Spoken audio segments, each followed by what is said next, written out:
What up, party people? We back. Well, kind of. Things that kind of haywire, but whatever. I'll explain that as we go. Right now, we got 30 minutes of painting coming up. We mixed it up today. Today is going to be the last 30 minutes of today's painting session, opposed to what we typically do being the first 30 minutes. All right, so what you see at the end of this video will be what gets posted to the thumbnail. All right, and also, I need to tell you what we believe. We believe that every painting is a bridge. And this painting here is a bridge to ourselves, to our self-awareness. So, turn me on, keep me on. I'm gonna talk to you. We're gonna paint together. All right, let's see what this thing look like. Just in case this is your first time stopping by. What is that? Well, hold on. Let's zoom in. Let's get a better look.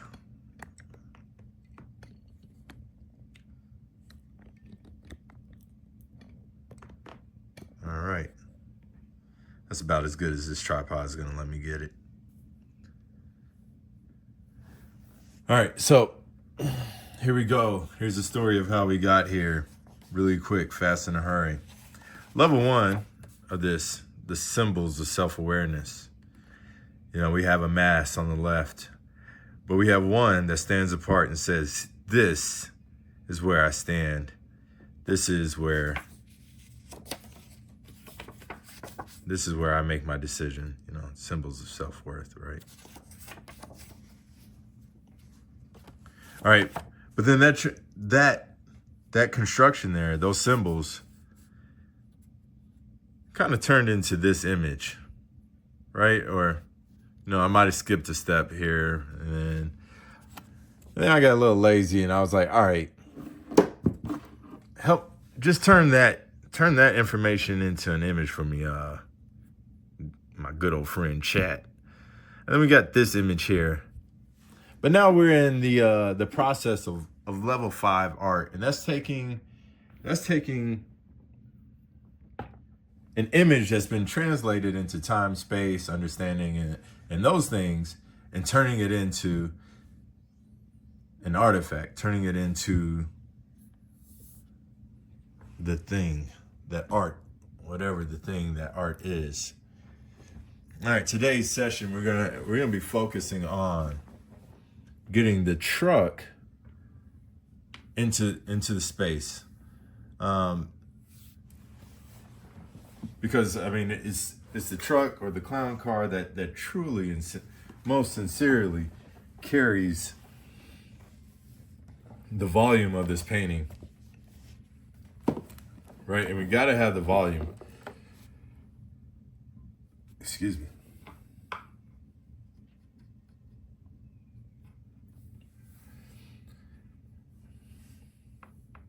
You know, I think the solution moving forward will be some sort of alternation, right? Because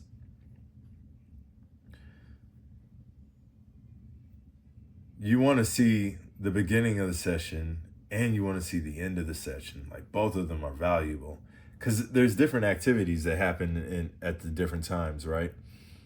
I think at the beginning of the session, there's a lot of decision making. And then on the back end of the session, there's a lot of execution. So it's almost like two different minds are working at two different times.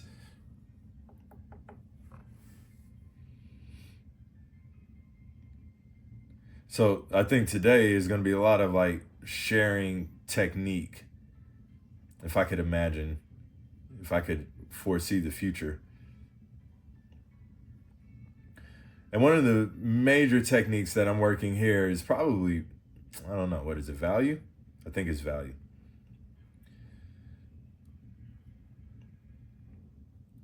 And it's controlling the objects that exist in the light and the objects that exist in the shadows.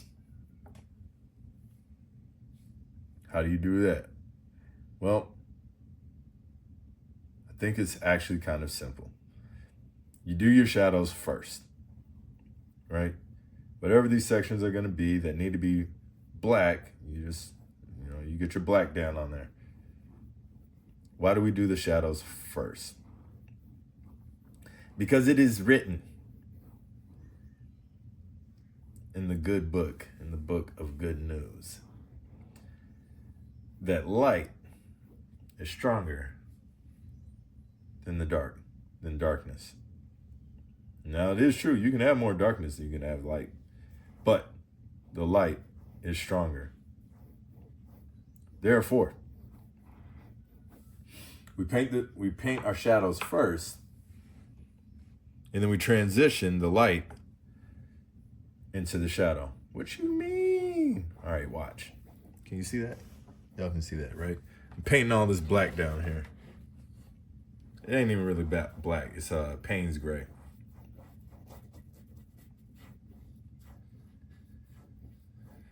The other day we had a visitor come to the studio. And that visitor is Ollie. And that visitor was Ollie. And he asked me, why do you paint the underpainting red? One of the things that I didn't get to say in response to him was that we paint the underpainting red because red glows. Well, this is one of the many reasons we use red as an underpainting color. Red glows, right?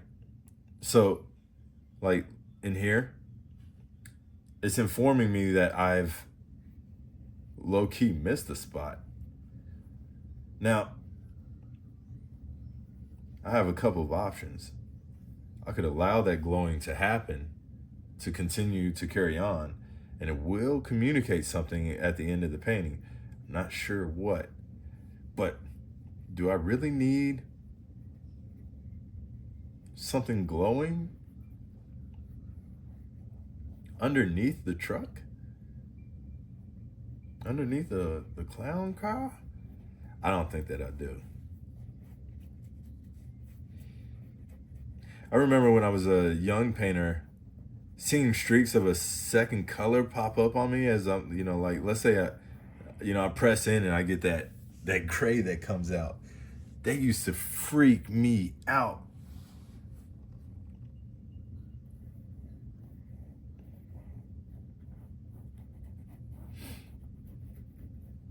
Don't be freaked out by that. Use it. It's pigment. It's volume. You need it. Just add more paint, add a new color. It'll buff. You'll survive. Whatever that random color that popped up it won't survive. I can come in pretty heavy with this red, right? There's too much red. Indeed it is, all right? But how do we tone it down? We introduce some yellow. Right? We paint that yellow down into the red. We paint the white down into the red. Now you got like a whole new color there. You're right, I do.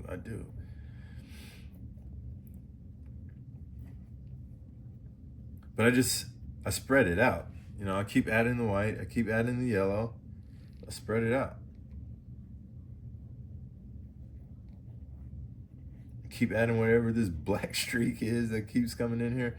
I mean, I'm painting dirt, so I don't really want like this homogeneous cream color all the way across. Like I gotta make it uneven. I need some chunk here. We're not painting a cartoon.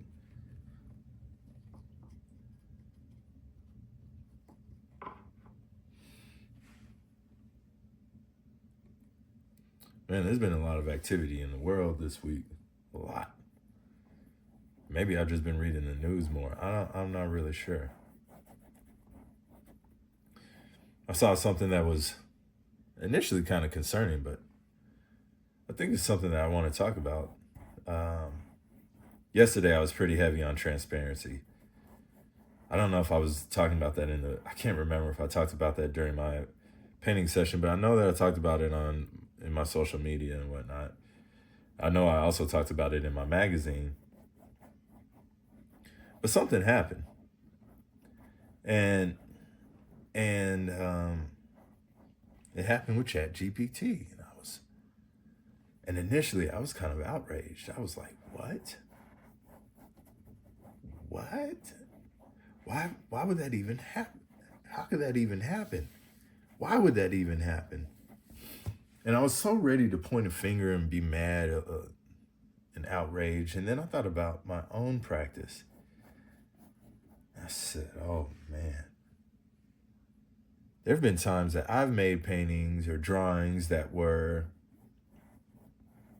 out of line with my goals as an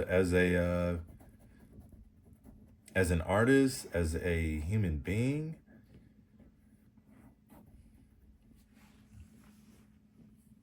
And why did I do it?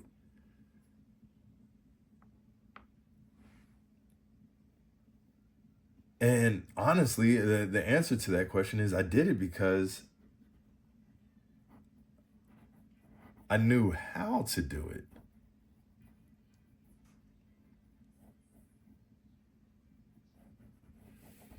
And it was almost like a test of might.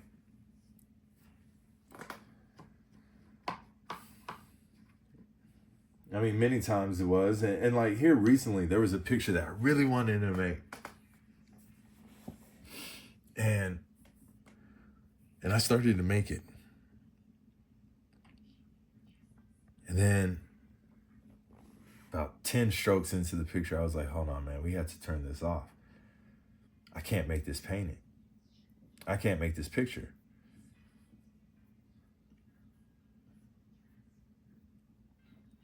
Um, and I was like, I can't make this picture because this goes against the things that I stand for. And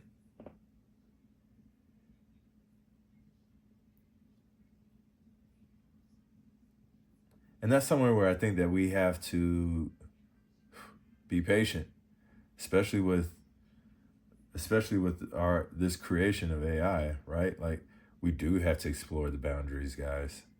We do, in order to keep it safe. What? Yeah, we got to crack some glass in order to make sure that the things that we create stay within the parameters of our missions, of our vision, of our practice. It can be uncomfortable to others. I'm sure if I started painting a nude right now, it would be one of the most beautiful nudes you've ever seen. Right? I'd make it. You'd think them butt cheeks was right there in your living room. But I can't do it because it would create. I know now that it would create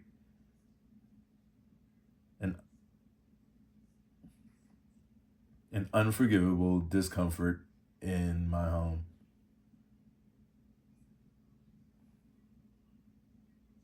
Even if I had a studio, like even if I was working in a private studio away from my home, the fact that I made the picture could be seen as an assault on my marriage, right? But how do I know this? Uh, from the trials, from the previously conducted trials.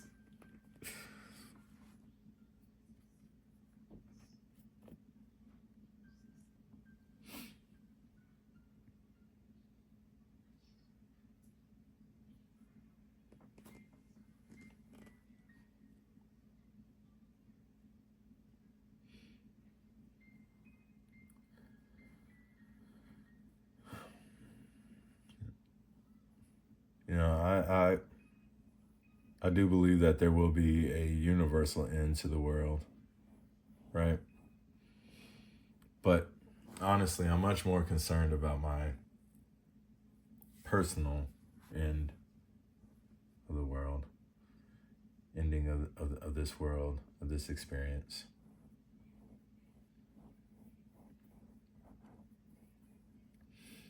And I think we would all do much better if that was the ending that we focused and prepared for.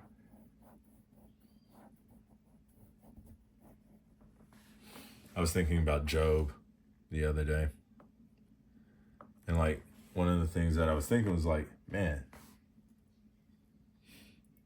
Job was sent through hell. And there were times that he was ready to take actions that would have kept him in hell.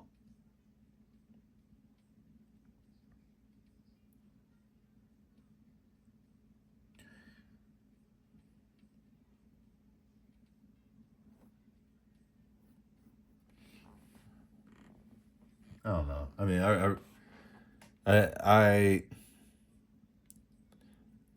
personally, when I read the Bible, I read it with a now lens. You know, it's not Job, it's me. And then, you know, let's say the Bible was like, this is the Bible, right? How do I get the information, the spirit? How do I get those things from here to applicable in life?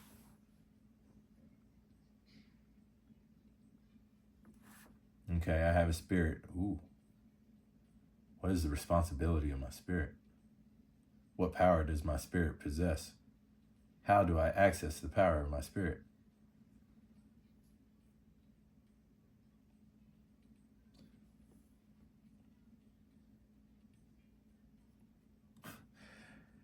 That might be a little bit of we'll call that one the tangent of our day.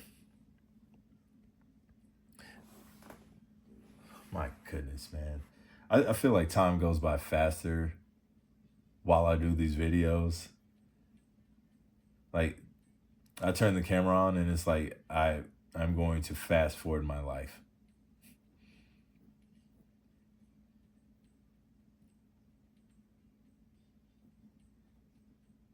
All right, the cool thing about I don't cool thing? I don't know. Check this out. One of the things that I think I need to address pretty much every time is, why do I paint in the dark? I paint in the dark so that I know when I've turned the lights on inside of the painting. I got this, the idea ultimately comes from my studying and understanding of the Sistine Chapel. Michelangelo painted it in the dark or under dim lighting.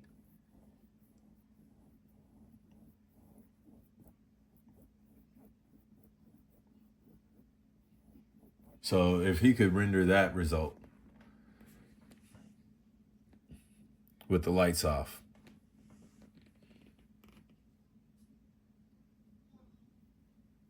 maybe, just maybe, there's something there that we need to explore ourselves.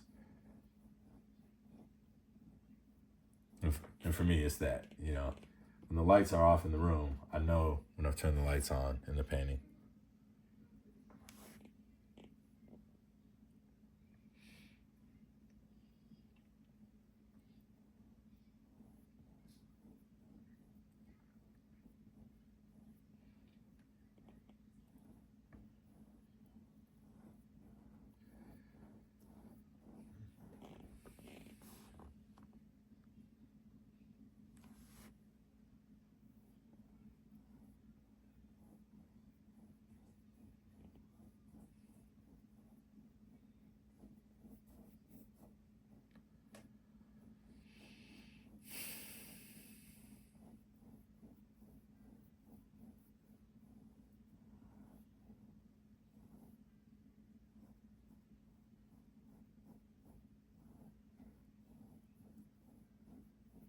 I gotta be careful here. I'm feeling some temptation of laziness.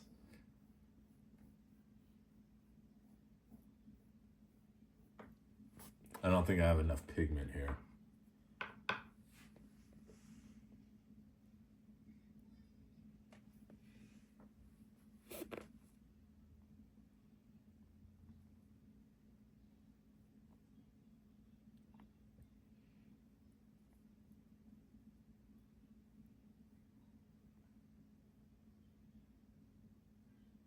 My goal, I know I don't have enough time.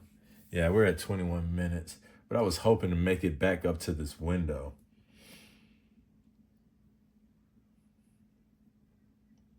But I know a couple things. I know that I'm gonna have like a clown with his arm hanging out of the car. So I gotta paint the door first before I paint the activity in the window. The reason for that being we paint from the back to the front, from that being the first rule, painting from the back to the front. So I got to put the door on before I put the arm on.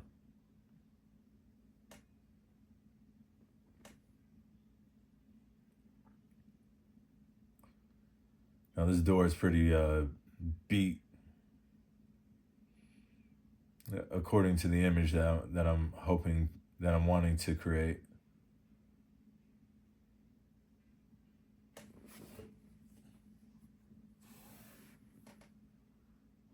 Rusted, decayed, you name it.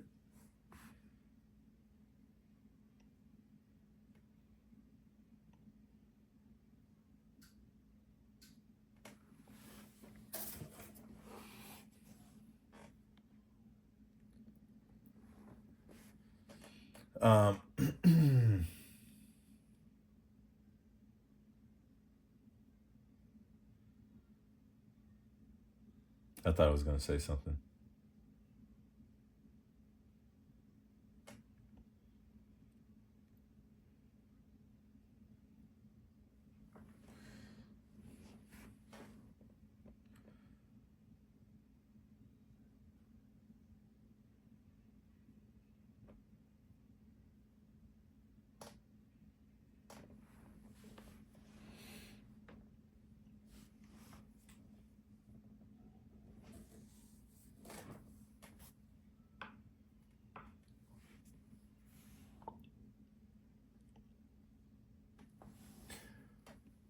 I do want to save this pure black for,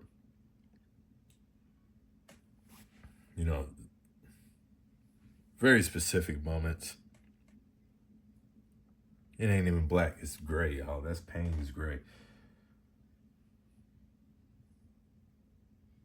But like I was saying, I want to save it for some special moments. I don't want to just like leave it.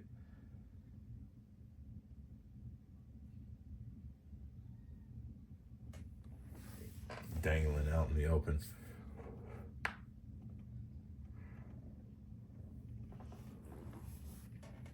Because there's always going to be like a spot in the painting that needs to be dark.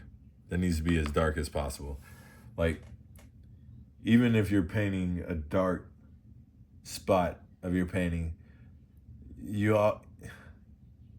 always need to be able to articulate form even in darkness. And if you can't, then chances are you're too dark. You need to adjust your contrast.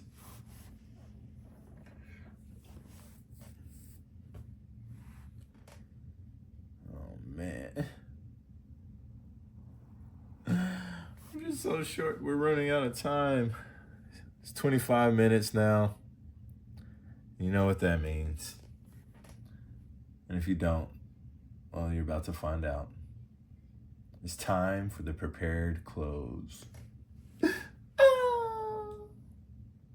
Oh, the prepared closes are great.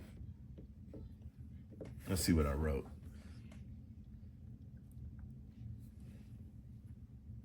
Let's see if it makes any sense now that we've painted for 30 minutes.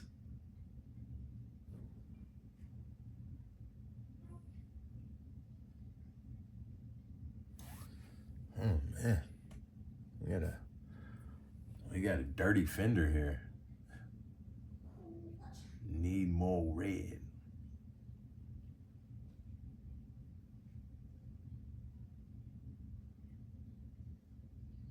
We don't want a hard edge here. Like, we're not.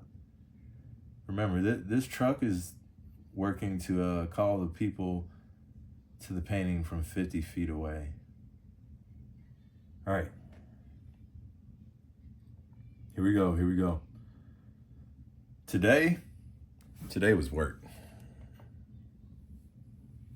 And not every day ends with fireworks. Some days end with another stone laid in the foundation.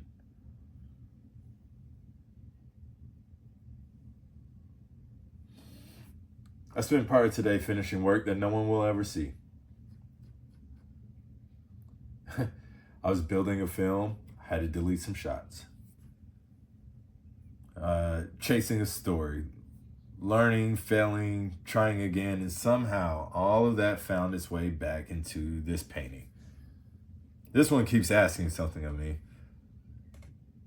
And self-worth isn't proven when the painting is finished.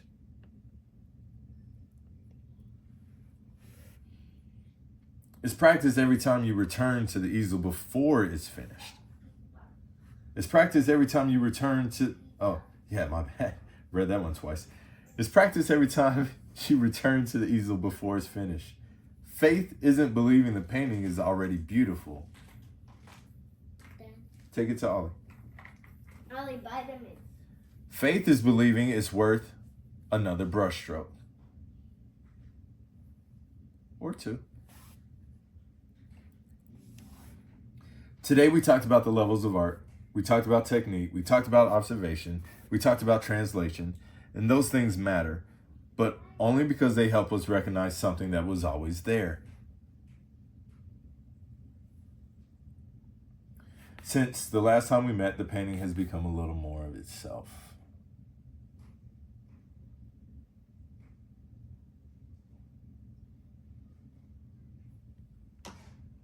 And me, maybe I'm a little more of myself too. The next session, we'll move into the back of the driver's side window. There's work to do here, and there always is. And that's all right. The mountain isn't climbed because it's easy. It's climbed because every step changes the person taking it. With that being said, I wish you all well. I offer you the blessings that I can offer you. I'm excited about the future, and I hope that you are too. Right out the box, we'll be moving forward, certainly, in transparency and hope, searching for recognition. For the individual, for the company, for the community. If you're looking for the highlights, you can find those for me on, what's that one place? That one place is TikTok. The other place is Instagram. And the third place is Facebook. My Instagram is going to be instagram.com/BWArt. That's BEEDOUBLEHUEART. And then, what else do you need to know? The website, that's www.writeoutthebox.com. All right, and that's where you can find the full story. That's where the magazine exists. Currently, you can read issue 002. That was a fun one to make. It's got a music video in it. It's got paintings in it. It's got drawings in it. This painting will be in the September issue. In the August issue, we highlight the painting that I made last. It's named Lost and Found. All right, that's enough housekeeping, guys. We'll be back at this again tomorrow. Lord willing. Call somebody you love. Tell them you love them. Peace.